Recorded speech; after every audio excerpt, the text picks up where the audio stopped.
किसका नियम? कोलराउस का नियम। तो ये नियम क्या कहता है कि अनंत तनुता पर किसी वैद्युत अपघट्ट के विलयन की मोलर चालकता उसमें उपस्थित समस्त धनायनों एवं ऋणायनों की मोलर आयनिक चालकताओं के कुल योग के बराबर होती है। तो सबसे पहले हम क्या समझेंगे? सबसे पहले समझेंगे अनंत तनुता क्या है।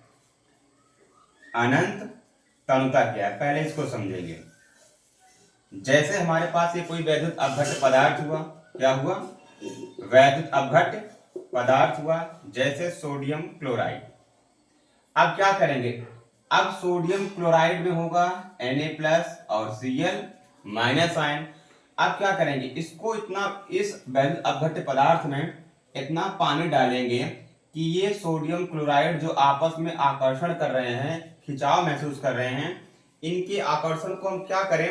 एकदम खत्म कर दें, कोई भी आकर्षण ना रह जाए और ये Na+ और Cl- स्वतंत्र रूप से इस विलयन में अभिगमन कर सके, गति कर सके। तो उस अवस्था में क्या बोलेंगे हम? अनंत तनुता। क्या बोलेंगे हम? अनंत तनुता बोलेंगे, जहां पर इन दोनों के मध्य में कोई भी आकर्षण ना रहे। तो यहां पर है अनंत तनुता, तो लेमडा।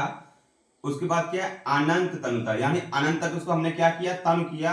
अनंत तनुता पे क्या है? मोलर चालकता, जिसको डिनोट करते हैं हम M से। तो क्या है? अनंत तनुता पर मोलर चालकता।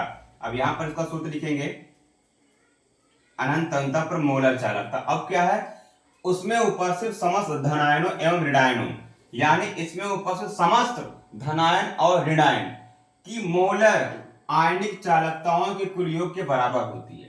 तो इनमें क्या उपस्थित है? धनायन और ऋणायन, जिसको हम डिनोट करेंगे N+ लेमडा इनफिनाइट M+, बीच में यहां प्लस लगेगा, उसके बाद में N- लेमडा इनफिनाइट M-। तो कोलराउस का नियम क्या कहता है? अनंत तनुता पर मोलर चालकता, अनंत तनुता पर मोलर चालकता उस विलयन में उपस्थित समस्त धनायनों और ऋणायनों के योग के क्या होती है? बराबर होती है। तो समस्त धनायनों और ऋणायनों के योग के क्या? समस्त धनायनों और ऋणायनों के योग के क्या बराबर है? इसकी मोलर चालकता।